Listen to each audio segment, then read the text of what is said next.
इस वेले जिहड़ा ओमिक्रॉन आया है ये भी एक म्यूटेशन वाला वायरस है जिहड़ा कि पिछले वायरस दे नालों काफ़ी डिफरेंट है। ये वायरस हजे तक का जो डाटा है इन्ना ज़्यादा घातक नहीं सिद्ध हो रहा, जिहड़ी कि इंसानियत दे लई एक बड़ी पॉजिटिव चीज़ है। क्या है कि लोगों को इस वेरिएंट तो डरन की जरूरत नहीं है या डरना है? नहीं देखो, इस चीज़ ਨੂੰ ਤੇ ਆਪਾਂ ਬਿਲਕੁਲ ਦਰਨਿਕਾਰ ਕਰ ਦਈਏ ਕਿ ਡਰਨ ਦੀ ਲੋੜ ਨਹੀਂ ਹੈ। ਇਹ ਜਿਹੜਾ ਵਾਇਰਸ ਹੈ ਇਹ ਇਸ ਵੇਲੇ ਥਰੋਟ ਦੇ ਵਿੱਚ ਇਰੀਟੇਸ਼ਨ ਕਰ ਰਿਹਾ ਹੈ, ਫਲੂ ਲਾਈਕ ਸਿੰਪਟਮ ਦੇ ਰਿਹਾ ਹੈ ਔਰ it's like same as that of flu like symptom. ਇੱਕ ਪੇਸ਼ੈਂਟ ਹੈ, ਮਤਲਬ ਪੋਪੂਲੇਸ਼ਨ ਹੈ ਜਿਹਨੂੰ 2 ਡੋਜ਼ ਵੀ ਲੱਗ ਗਈਆਂ ਨੇ ਔਰ ਕੋਵਿਡ ਵੀ ਹੋ ਗਿਆ। ਇੱਕ ਪੋਪੂਲੇਸ਼ਨ ਹੈ ਜਿਹਨੂੰ 1 ਡੋਜ਼ ਲੱਗੀ ਹੈ ਔਰ ਕੋਵਿਡ ਹੋ ਗਿਆ। ਇੱਕ ਪੋਪੂਲੇਸ਼ਨ ਹੈ ਜਿਹਨੂੰ ਕੋਵਿਡ ਹੋ ਗਿਆ ਬਟ ਡੋਜ਼। ਹੁਣ ਜਿਹੜਾ ਬੰਦਾ ਜਿਹਦੇ ਕੋਲ 2 ਬੂਸਟਰ ਲੱਗ ਚੁੱਕੇ ਨੇ ਜਾਂ 2 ਡੋਜ਼ ਲੱਗ ਚੁੱਕੀਆਂ ਨੇ ਔਰ ਕੋਵਿਡ ਹੈ, ਉਹ ਸਭ ਤੋਂ ਜ਼ਿਆਦਾ ਪ੍ਰੋਟੈਕਟਡ ਹੈ।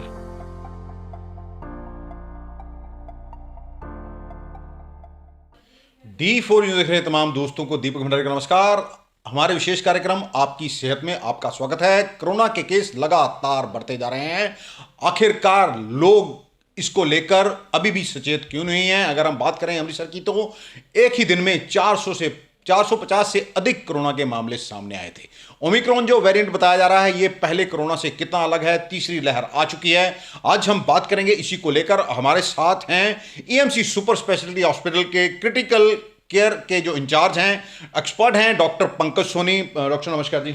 नमस्कार जी। डॉक्टर साहब पहले तो कोरोना का देखो 3rd वेव आ चुका है, इन ओमिक्रॉन किया जा रहा है। दर्शक क्या डिफरेंस है पहले Covid 2nd wave and 3rd wave ਦੇ ਵਿੱਚ? ਭੰਡਾਰੀ ਸਾਹਿਬ ਇਸ ਤਰ੍ਹਾਂ ਹੈ ਕਿ ਜਿਹੜਾ ਓਮਿਕਰੌਨ ਵੇਰੀਐਂਟ ਜਿਹੜੀ 3rd ਵੇਵ ਇਸ ਵੇਲੇ ਆਈ ਹੈ ਉਹ ਇੱਕ ਕੋਵਿਡ ਦਾ ਹੀ ਵੇਰੀਐਂਟ ਹੈ। ਸੋ ਕੋਵਿਡ ਦਾ ਵੇਰੀਐਂਟ ਆਫ ਕੰਸਰਨ ਘੋਸ਼ਿਤ ਕਰਤਾ ਸੀਗਾ WHO ਨੇ ਅਰਾਊਂਡ 2 ਮਹੀਨੇ ਪਹਿਲੇ, ਬਿਕੋਜ਼ ਇਹ ਸਭ ਤੋਂ ਪਹਿਲੇ ਸਾਊਥ ਅਫਰੀਕਾ ਦੇ ਵਿੱਚ ਇਹ ਵੇਰੀਐਂਟ ਪਾਇਆ ਗਿਆ। ਹੁਣ ਵੇਰੀਐਂਟ ਬੜੇ ਸਾਰੇ ਹੁੰਦੇ ਨੇ ਕਿਉਂਕਿ ਜਿਹੜੀ ਵਾਇਰਸ ਹੈ ਨਾ ਇੱਕ ਉਹ ਆਪਣੇ ਆਪ ਨੂੰ ਚੇਂਜ ਕਰਦਾ ਰਹਿੰਦਾ ਹੈ। ਮਿਊਟੇਸ਼ਨਸ, ਯੈਸ, ਜਿਹੜਾ ਵਰਡ ਆਪਾਂ ਕਹਾਂਗੇ ਮਿਊਟੇਸ਼ਨਸ। ਸੋ ਮਿਊਟੇਸ਼ਨਸ ਹੁੰਦੀਆਂ ਰਹਿੰਦੀਆਂ ਨੇ। ਸੋ ਹੁਣ ਇਸ ਵੇਲੇ ਜਿਹੜਾ ਓਮਿਕਰੌਨ ਆਇਆ ਹੈ ਇਹ ਵੀ ਇੱਕ ਮਿਊਟੇਸ਼ਨ ਵਾਲਾ ਵਾਇਰਸ ਹੈ ਜਿਹੜਾ ਕਿ ਪਿਛਲੇ ਵਾਇਰਸ ਦੇ ਨਾਲੋਂ ਕਾਫੀ ਡਿਫਰੈਂਟ ਹੈ। ਹੁਣ ਇਹਦੇ ਵਿੱਚ ਜਿਹੜਾ ਸਭ ਤੋਂ ਪਹਿਲਾ ਡਿਫਰੈਂਸ ਇਹ ਹੈ ਕਿ ਜਿਹੜੀਆਂ ਇਹਦੀਆਂ ਮਿਊਟੇਸ਼ਨਸ ਆਈਆਂ ਨੇ ਉਹ ਮਿਊਟੇਸ਼ਨਸ ਦੇ ਕਰਕੇ ਇਹ ਵਾਇਰਸ ਹਜੇ ਤੱਕ ਦਾ ਜੋ ਡਾਟਾ ਹੈ ਇੰਨਾ ਜ਼ਿਆਦਾ ਘਾਤਕ ਨਹੀਂ ਸਿੱਧ ਹੋ ਰਿਹਾ, ਜਿਹੜੀ ਕਿ ਇਨਸਾਨੀਅਤ ਦੇ ਲਈ ਇੱਕ ਬੜੀ ਪੋਜ਼ਿਟਿਵ ਚੀਜ਼ ਹੈ। ਮਤਲਬ ਜਿਵੇਂ 2nd ਵੇਰੀਐਂਟ ਜੋ ਆਇਆ ਸੀ ਜੀ ਬਹੁਤ ਜ਼ਿਆਦਾ ਲੋਕ ਬਿਮਾਰ ਹੋ ਰਹੇ ਸੀ, ਆਕਸੀਜਨ ਦੀ ਲਗਾਤਾਰ ਜਿਹੜੀ ਕਮੀ ਹੋ ਰਹੀ ਸੀਗੀ। ਇਹ ਹਾਲਾਤ ਹੋ ਗਏ ਸੀ ਵੀ ਕਈ ਥਾਵਾਂ ਤੇ ਲਾਸ਼ਾਂ ਜਲਾਉਣ ਵਾਸਤੇ ਸ਼ਮਸ਼ਾਨ ਘਾਟ ਜਗ੍ਹਾ ਨਹੀਂ ਮਿਲ ਪਾ ਰਹੀ ਸੀ, ਗੰਗਾ ਦੇ ਕਿਨਾਰੇ ਲਾਸ਼ਾਂ ਦਾ, ਮਤਲਬ ਉਸ ਤਰ੍ਹਾਂ ਦਾ ਇਹ ਘਾਤਕ ਵੇਰੀਐਂਟ ਨਹੀਂ ਹੈ। ਇਹ ਬਹੁਤ ਅਹਿਮ ਗੱਲ ਹੈ। ਦੇਖੋ ਇੱਕ ਚੀਜ਼ ਬੜੀ ਸਿੰਪਲ ਔਰ ਕਲੀਅਰ ਹੈ ਕਿ ਜਿਹੜਾ ਟਾਈਮ ਅਸੀਂ ਪਿੱਛੇ ਦੇਖਿਆ ਸਾਰਿਆਂ ਨੇ, ਔਰ ਮੈਂ ਨਹੀਂ ਚਾਹਾਂਗਾ ਕਿ ਉਹ ਇਨਸਾਨੀਅਤ ਕਦੀ ਵੀ ਦੁਬਾਰਾ ਉਹ ਵਕਤ ਦੇਖੇ ਹਰ ਪਾਸਿਓਂ। ਔਰ ਅਸੀਂ ਲੋਕ ਤੇ ਪਹਿਲੇ ਫਰੰਟ ਫੁੱਟ ਦੇ ਉੱਤੇ ਖੜੇ ਹੋ ਕੇ ਸਾਹਮਣੇ ਉਸ ਪੇਸ਼ੈਂਟਸ ਨੂੰ ਟਰੀਟ ਕਰ ਰਹੇ ਸੀਗੇ and it was a horrible time. ਪਹਿਲੇ ਤੇ ਉਹ ਟਾਈਮ ਦੇ ਬਾਰੇ ਤੇ ਹਰ ਘਰ ਦੇ ਵਿੱਚ, ਹਰ ਮਹੱਲੇ ਦੇ ਵਿੱਚ ਕੋਈ ਨਾ ਕੋਈ ਮਰੀਜ਼ ਦੀ ਮੌਤ ਹੋਈ ਹੈ, ਇੰਤਕਾਲ ਹੋਇਆ। ਬਹੁਤ ਖਤਰਨਾਕ ਟਾਈਮ ਸੀਗਾ ਕਿ ਆਕਸੀਜਨ ਦੀ ਕਮੀ ਹੋ ਗਈ ਸੀ, ਆਕਸੀਜਨ ਨਹੀਂ ਲੋਕਾਂ ਨੂੰ ਮਿਲ ਪਾ ਰਹੀ। ਮੈਂ ਦੇਖਿਆ ਹਸਪਤਾਲਾਂ 'ਚ ਜਗ੍ਹਾ ਨਹੀਂ ਸੀ ਬਹੁਤ। ਹੁਣ ਇਹ ਵੀ क्या ऐसा क्या है कि लोगों को इस वेरिएंट तो डरन की जरूरत नहीं है या डरना है? नहीं देखो, इस चीज़ ਨੂੰ ਤੇ ਆਪਾਂ ਬਿਲਕੁਲ ਦਰਨਿਕਾਰ ਕਰ ਦਈਏ ਕਿ ਡਰਨ ਦੀ ਲੋੜ ਨਹੀਂ ਹੈ। ਪਹਿਲੇ ਤੇ ਮੈਂ ਤੁਹਾਡੀ ਉਸ ਗੱਲ ਦੇ ਉੱਤੇ ਜਿਹੜੀ ਆਕਸੀਜਨ ਦੀ ਕਮੀ ਹੋਈ ਆ ਉਹ ਇਕੱਲੀ ਸਾਡੇ ਹਿੰਦੁਸਤਾਨ 'ਚ ਨਹੀਂ ਹੋਈ, ਉਹ ਯੂਰਪ ਦੇ ਵਿੱਚ, ਆਲ ਓਵਰ ਵਰਲਡ। ਹੁਣ ਦੂਜੀ ਚੀਜ਼ ਆਉਂਦੀ ਹੈ ਡਰਨ ਦੀ ਗੱਲ। ਇਸ ਵਾਇਰਸ ਔਰ ਡੈਲਟਾ ਵੇਰੀਐਂਟ ਜਿਹੜਾ ਪਿਛਲਾ ਸੀਗਾ ਨਾ 2nd ਵੇਵ, ਜਿਹੜੀ ਸਭ ਤੋਂ ਖਤਰਨਾਕ ਵੇਵ ਰਹੀ ਹੈ ਪੂਰੀ ਦੁਨੀਆ ਦੇ ਲਈ, ਜਿਹਦੇ ਵਿੱਚ ਸਭ ਤੋਂ ਜ਼ਿਆਦਾ ਮੌਤਾਂ ਹੋਈਆਂ ਨੇ, ਡੈਲਟਾ ਔਰ ਡੈਲਟਾ ਪਲੱਸ ਵੇਰੀਐਂਟ ਸੀਗੇ ਜਿਹਦੇ ਵਿੱਚ ਸਭ ਤੋਂ ਜ਼ਿਆਦਾ ਮੌਤਾਂ ਹੋਈਆਂ ਨੇ। ਸੋ ਉਹ ਜਿਹੜਾ ਵੇਰੀਐਂਟ ਸੀਗਾ ਔਰ ਇਸ ਵੇਰੀਐਂਟ ਹੈ ਇਹਦੇ ਵਿੱਚ ਇੱਕ ਬੜਾ ਪਿਕੂਲਰ ਡਿਫਰੈਂਸ ਹੈ ਕਿ ਉਹ ਵੇਰੀਐਂਟ ਜਿਹੜਾ ਹੈ ਉਹ ਲੰਗਸ ਨੂੰ ਨਿਮੋਨੀਆ ਬਹੁਤ ਫਾਸਟ ਕਰਦਾ ਸੀ।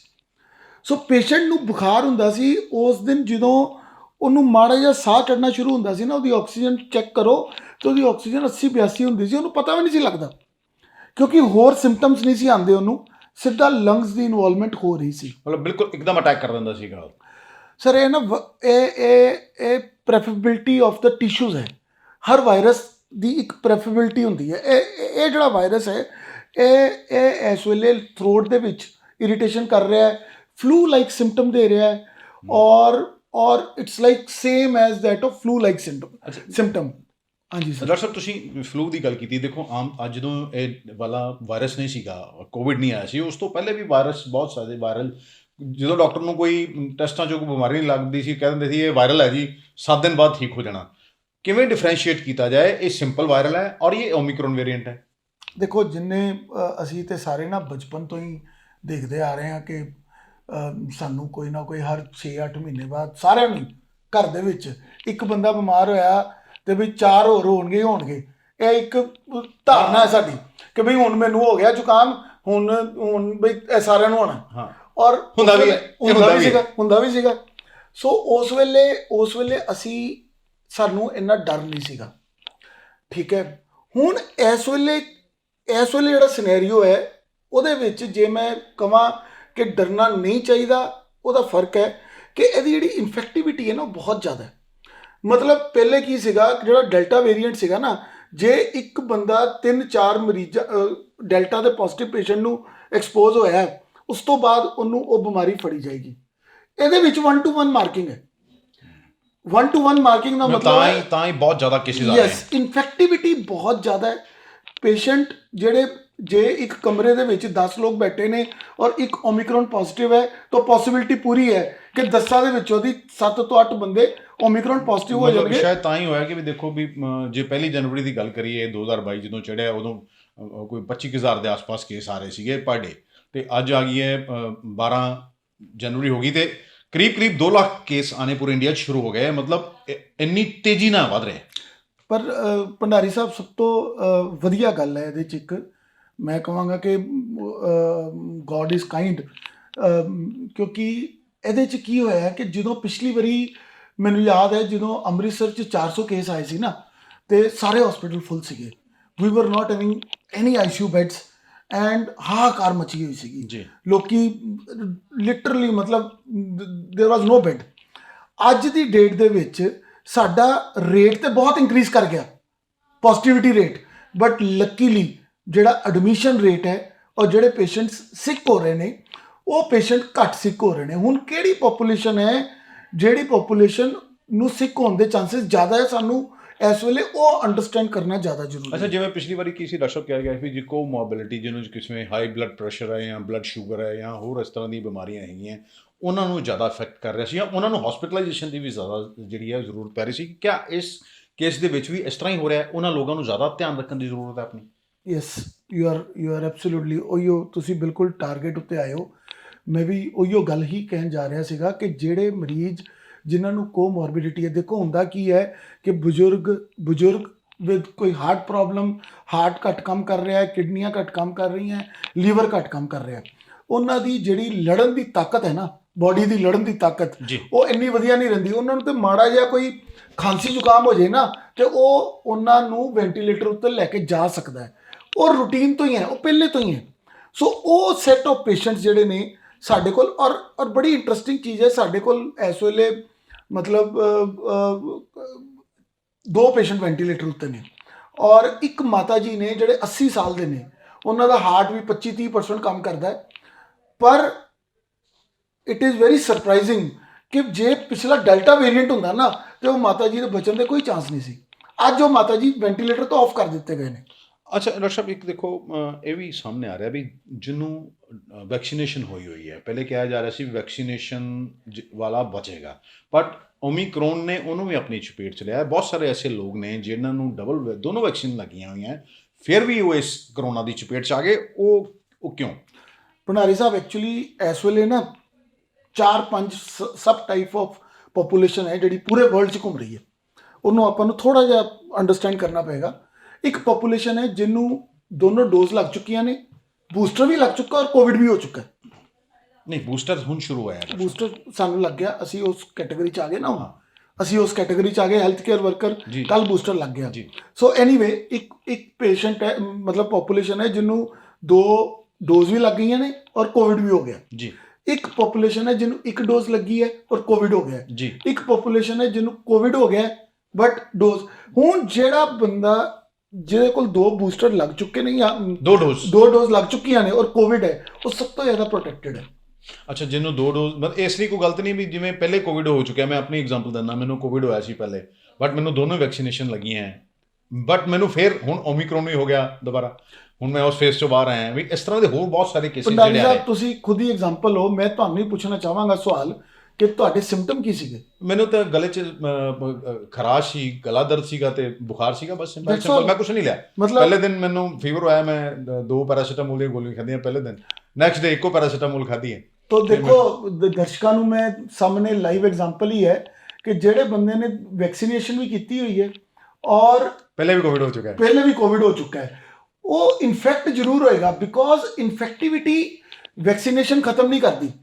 ਇਨਫੈਕਟਿਵਿਟੀ ਮਤਲਬ ਜੇ ਕੋਈ ਬੰਦੇ ਨੇ ਵੈਕਸੀਨ ਲਿੱਤੇ ਹੋਏ ਨੇ ਉਹ ਇਨਫੈਕਟ ਹੋ ਸਕਦਾ ਹੈ ਬਟ ਸਵੇਅਰ ਡਿਜ਼ੀਜ਼ ਨਹੀਂ ਹੋਏਗੀ। ਮਤਲਬ ਇਸ ਕਰਕੇ ਉਹਨਾਂ ਲੋਕਾਂ ਨੂੰ ਜਿਹੜੀ ਹੈ ਖਾਸ ਮੈਸੇਜ ਹੈ ਜਿਨ੍ਹਾਂ ਨੇ 1 ਡੋਜ਼ ਲਈ ਹੈ, ਦੂਸਰੀ ਨਹੀਂ ਲਈ ਕਿਸੇ ਕਾਰਨ ਤੋਂ ਨਹੀਂ, ਤੇ ਉਹਨਾਂ ਨੂੰ ਜਿਨ੍ਹਾਂ ਨੇ ਬਿਲਕੁਲ ਨਹੀਂ ਲਈ, ਇਗਨੋਰ ਕਰਤਾ ਹੈ, ਉਹਨਾਂ ਨੂੰ ਹੋਰ ਜ਼ਿਆਦਾ ਸਤਰਕ ਲੈਣ ਦੀ ਜ਼ਰੂਰਤ ਹੈ। ਉਹੀ ਜਿਹੜੀ ਪੋਪੂਲੇਸ਼ਨ ਸੈੱਟ ਹੈ। ਮੈਂ ਤੁਹਾਡੇ ਚੈਨਲ ਦੇ ਥਰੂ ਹੀ ਸਾਰਿਆਂ ਨੂੰ, ਜਿੰਨੇ ਵੀ ਦਰਸ਼ਕ ਨੇ, ਜਿਹੜੇ ਲੋਕ ਦੇਖ ਰਹੇ ਨੇ, ਕਿ ਜੇ ਤੁਸੀਂ ਕੋਵਿਡ ਵੈਕਸੀਨੇਟਿਡ ਨਹੀਂ ਹੋ, please get yourself vaccinated ਕਿਉਂਕਿ Covid vaccination will prevent you to have a severe disease।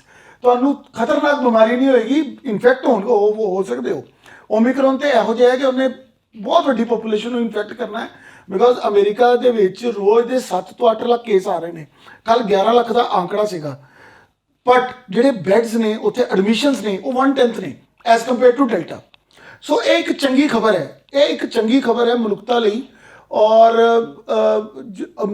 ਹੋ ਸਕਦਾ ਹੈ ਕਿ ਇਹ ਇੰਨੀ ਇਨਫੈਕਟਿਵਿਟੀ ਤੋਂ ਬਾਅਦ ਇੱਕ ਚੰਗਾ ਫੇਜ਼ ਵੀ ਆਵੇ। ਭੰਡਾਰੀ ਸਾਹਿਬ ਮੇਰਾ ਆਪਣਾ ਵਿਊ ਹੈ ਇਹ ਜੀ। ਡਾਕਟਰ ਸਾਹਿਬ ਇਹ ਬੜਾ ਸਵਾਲ ਹੈ ਲੋਕਾਂ ਦਾ ਵੀ ਕਰੋਨਾ ਪਹਿਲੀ ਵੇਵ ਆਈ, ਦੂਜਾ ਡੈਲਟਾ ਆ ਗਿਆ, ਤੀਜਾ ਓਮਿਕਰੋਨ ਆ ਗਿਆ, ਹੁਣ ਕਿਹਾ ਜਾ ਰਿਹਾ ਵੀ ਬਹੁਤ ਸਾਰੇ ਮਿਊਟੇਸ਼ਨ ਹੈ ਇਹਦੇ ਵਾਰੀ-ਵਾਰੀ, ਵੀ ਕਦੀ ਕਰੋਨਾ ਤੋਂ ਜਨਤਾ ਨੂੰ, ਆਪਣੇ ਵਰਲਡ ਨੂੰ ਛੁਟਕਾਰਾ ਮਿਲੇਗਾ ਜਾਂ ਕਰੋਨਾ ਦੇ ਨਾਲ ਜੀਣਾ ਸਿੱਖਣਾ ਪਏਗਾ ਲੋਕਾਂ ਨੂੰ?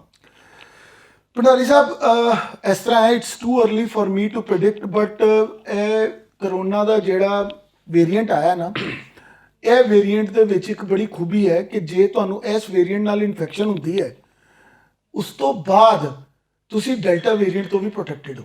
ਬੜਾ ਇੰਟਰਸਟਿੰਗ ਪੁਆਇੰਟ ਹੈ, ਸਮਝ ਗਏ? ਮਤਲਬ ਜੇ ਸਾਨੂੰ ਇਸ ਓਮਿਕਰੋਨ ਨਾਲ ਇਨਫੈਕਸ਼ਨ ਹੋਈ ਹੈ ਤੇ ਸਾਡੇ ਕੋਲ ਡੈਲਟਾ ਵੇਰੀਐਂਟ ਜੇ ਸਾਨੂੰ ਅਫੈਕਟ ਕਰਦਾ ਹੈ ਤੇ ਸਾਡੇ ਕੋਲ ਉਹਦੇ ਲਈ ਵੀ ਐਂਟੀਬਾਡੀਜ਼ ਅੰਦਰ ਆ ਗਏ ਨੇ, ਇਮਿਊਨਿਟੀ ਹੈਗੀ, ਟੀ ਸੈਲ ਇਮਿਊਨਿਟੀ ਹੈਗੀ ਹੈ। ਹੁਣ ਇਹਦੇ ਨਾਲ ਹੋਏਗਾ ਕੀ, ਕਿਉਂਕਿ ਇਹ ਬਹੁਤ ਜ਼ਿਆਦਾ ਇਨਫੈਕਟਿਵ ਹੈ, ਸੋ ਇਹਨੇ ਸਾਰੀ ਪੋਪੂਲੇਸ਼ਨ ਨੂੰ ਇਨਫੈਕਟ ਕਰਨਾ ਹੈ। Mostly 70 to 75% population will catch symptomatic ਔਰ ਏਸਿੰਪਟੋਮੈਟਿਕ, ਰਾਈਟ? ਉਸ ਤੋਂ ਬਾਅਦ ਇਹ ਜਿਹੜਾ ਪੈਂਡੈਮਿਕ ਹੈ ਪ੍ਰੋਬੇਬਲੀ ਇਹ ਐਂਡੈਮਿਕ ਬਣ ਜਾਏਗਾ ਜਾਂ ਐਪੀਡੈਮਿਕ ਬਣ ਜਾਏਗਾ ਕਿ ਡਿਫਰੈਂਟ ਪੌਕਟਸ ਦੇ ਵਿੱਚ there will be spot of cases. I hope, I wish, क्योंकि वेरिएंट आवे ना आवे और टाइम दसेगा, बट एट प्रेजेंट जो सिनेरियो है may be down the line 2-3 months down the line we may have a good time. Doctor साहब peak कदों तक आएगा ओमिक्रॉन का? Peak within 10-15 days. See Omicron का ਜਿਹੜਾ स्पैन है ना वो 2 days to 2 weeks है। सो एंड ਤੁਸੀਂ ਲਾ ਲਓ ਕਿ ਇਸ ਵੇਲੇ ਜੇ 400 ਕੇਸ ਆ ਰਹੇ ਨੇ ਔਰ ਹਾਈਲੀ ਇਨਫੈਕਟਿਵ ਵਾਇਰਸ ਹੈ, ਏਸਿम्प्टोमेटिक ਵੀ ਬੜੇ ਚੱਲ ਰਹੇ ਹੋਣਗੇ। So probably in the next 7 to 10 days or 15 days we will have peak and then we will start decreasing. Yes. ਅੱਛਾ ਡਾਕਟਰ ਸਾਹਿਬ ਬੂਸਟਰ ਡੋਜ਼ ਦੀ ਵੀ ਤੁਸੀਂ ਗੱਲ ਕੀਤੀ, ਬੂਸਟਰ ਡੋਜ਼ ਕਿੰਨੀ ਕੁ ਫਾਇਦੇਮੰਦ ਹੈ? ਇਹਦੇ ਨਾਲ ਹੀ ਮੇਰਾ ਦੂਸਰਾ ਸਵਾਲ ਹੈ, ਸਰਕਾਰ ਨੇ 15 ਸਾਲ ਤੋਂ 18 ਸਾਲ ਦੇ ਜਿਹੜੇ ਬੱਚੇ ਹੈ ਉਹਨਾਂ ਵਾਸਤੇ ਵੀ ਵੈਕਸੀਨੇਸ਼ਨ, ਬਟ ਹਜੇ ਬਹੁਤ ਸਾਰੇ ਲੋਕ ਦੇਖ ਰਹੇ ਨੇ ਵੀ ਦੂਸਰਾ ਕੋਈ ਲਵਾ ਲਵੇ, ਮੈਂ ਬਾਅਦ 'ਚ ਹੀ ਲਵਾਵਾਂ ਜਿੱਦਾਂ ਪਹਿਲੇ ਹੋਇਆ ਸੀਗਾ, ਉਹਦੇ ਬਾਰੇ ਤੁਹਾਡੀ ਕੀ ਰਾਏ ਹੈ? ਦੇਖੋ ਦੋ ਸਵਾਲ ਨੇ। ਪਹਿਲਾ ਤੇ ਬੂਸਟਰ, ਦੇਖੋ ਵਾਈ ਬੂਸਟਰ ਇਜ਼ ਨੀਡਡ। ਪਹਿਲੇ ਤਾਂ ਸਾਨੂੰ ਇਹ ਚੀਜ਼ ਸਮਝਣੀ ਚਾਹੀਦੀ ਹੈ ਹੁੰਦਾ ਕੀ ਹੈ ਕਿ ਸਾਡੀ ਬਾਡੀ ਜਦੋਂ ਲੜ ਰਹੀ ਹੁੰਦੀ ਹੈ ਨਾ, ਕੋਈ ਐਂਟੀਜਨ ਆਉਂਦਾ ਹੈ, ਉਹ ਲੜਦੀ ਹੈ ਔਰ ਇੱਕ ਇਮਿਊਨਿਟੀ ਕ੍ਰੀਏਟ ਕਰਦੀ ਹੈ। ਇੱਕ ਬੀ ਸੈਲ ਇਮਿਊਨਿਟੀ ਹੁੰਦੀ, ਇੱਕ ਟੀ ਸੈਲ ਇਮਿਊਨਿਟੀ ਹੁੰਦੀ ਹੈ। ਮੈਂ ਉਸ ਡਿਟੇਲ 'ਚ ਨਹੀਂ ਜਾਵਾਂਗਾ। ਉਹ ਜਦੋਂ ਇਮਿਊਨਿਟੀ ਹੁੰਦੀ ਹੈ, ਉਹ ਜਦੋਂ ਐਂਟੀਜਨ ਐਕਸਪੋਜ਼ਰ ਖਤਮ ਹੋ ਜਾਂਦਾ ਹੈ, ਉਹ ਹੌਲੀ ਹੌਲੀ ਵੇਡ ਆਫ ਹੋਣੀ ਸ਼ੁਰੂ ਹੋ ਜਾਂਦੀ ਹੈ, ਉਹ ਘਟਣੀ ਸ਼ੁਰੂ ਹੋ ਜਾਂਦੀ ਹੈ। ਸੋ ਉਸ ਇਮਿਊਨਿਟੀ ਨੂੰ ਫਿਰ ਉਹ ਲੈਵਲ ਦੇ ਉੱਤੇ ਲਿਆਉਣ ਦੇ ਲਈ ਇੱਕ ਬੂਸਟਰ ਦੀ ਲੋੜ ਪੈਂਦੀ ਹੈ। ਸੋ ਬੂਸਟਰ ਵਾਲਾ ਤੇ ਤੁਸੀਂ ਕਲੀਅਰ ਹੋ ਗਏ ਕਿ ਬੂਸਟਰ ਦੀ ਲੋੜ ਕਿਉਂ ਹੈ। ਕਿਉਂਕਿ ਅੱਜ ਤੋਂ 10 ਮਹੀਨੇ ਪਹਿਲੇ ਲਵਾਇਆ ਸੀਗਾ ਤੇ 10 ਮਹੀਨੇ ਪਹਿਲੇ ਮੇਰੇ ਪੂਰੇ ਐਂਟੀਬਾਡੀ ਸੀਗੇ ਜਿਹੜੇ ਕਿ ਹੌਲੀ ਹੌਲੀ ਘਟ ਗਏ, ਰਾਈਟ। ਸੋ ਮੇਰੀ ਜਿਹੜੀ ਬਾਡੀ ਦੀ ਲੜਨ ਦੀ ਤਾਕਤ ਆ ਉਹ ਘਟ ਗਈ। ਹੁਣ ਜਦੋਂ ਬੂਸਟਰ ਲੱਗ ਗਿਆ, ਸੋ ਵਿਦਿਨ 5 to 7 ਡੇਜ਼ ਇਮਿਊਨਿਟੀ ਵੱਧ ਜਾਏਗੀ ਤੇ ਲੜਨ ਦੀ क्षमता ਵੱਧ ਜਾਏਗੀ, ਇਮਿਊਨਿਟੀ ਵੱਧ ਜਾਏਗੀ। ਯੈਸ, ਮੇਰੇ ਐਂਟੀਬਾਡੀਜ਼ ਬਣ ਜਾਣਗੇ।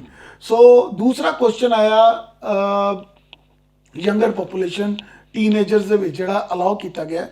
ਦੇਖੋ ਇਹ ਜਿੰਨੀਆਂ ਵੀ ਸਰਕਾਰ ਦੀਆਂ ਪਾਲਿਸੀਜ਼ ਹੁੰਦੀਆਂ ਨੇ, ਦੇ ਆਰ ਵਿਦ ਬੜੇ ਗਹਿਨ ਤੋਂ ਬਾਅਦ ਆਉਂਦੀਆਂ ਨੇ। ਆਪਾਂ ਇਹਨਾਂ ਨੂੰ ਨਕਾਰ ਨਹੀਂ ਸਕਦੇ।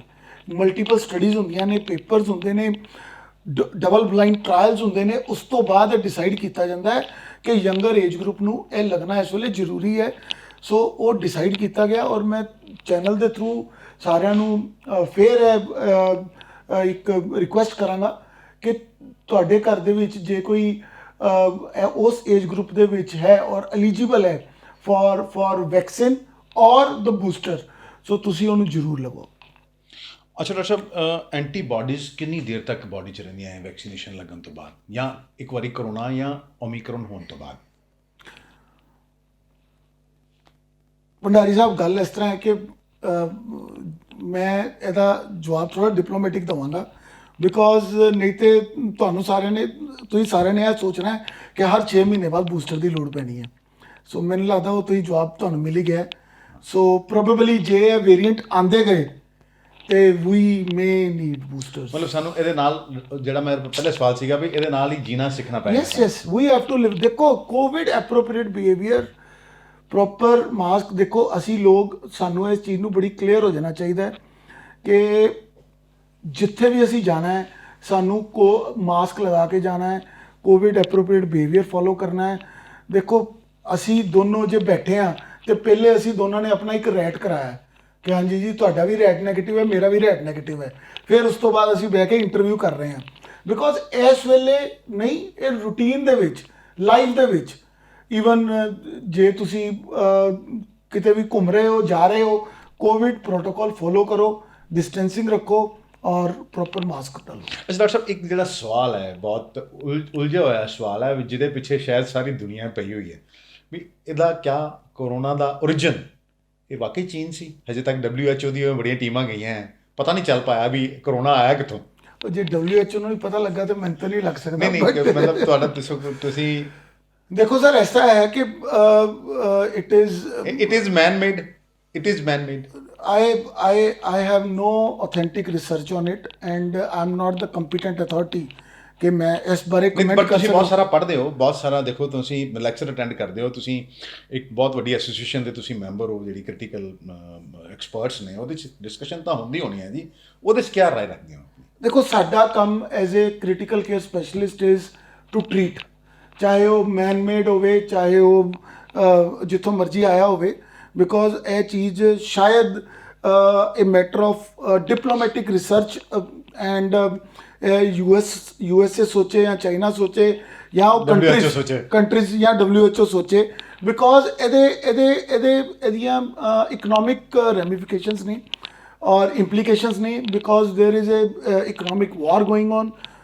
I don't know. I am not the competent authority to pinpoint. Diplomatically ਜਵਾਬ ਦਿੱਤਾ ਤੁਸੀਂ ਵੀ, ਆ ਵੀ ਸਕਦਾ ਤੇ ਨਹੀਂ ਵੀ ਆ ਸਕਦਾ। ਅੱਛਾ ਐਜ਼ ਏ ਡਾਕਟਰ, ਤੁਹਾਨੂੰ ਕਰੋਨਾ 'ਚ ਕਿਹੜੀਆਂ ਮੁਸ਼ਕਲਾਂ ਦਾ ਸਾਹਮਣਾ ਕਰਨਾ ਪੈ ਰਿਹਾ?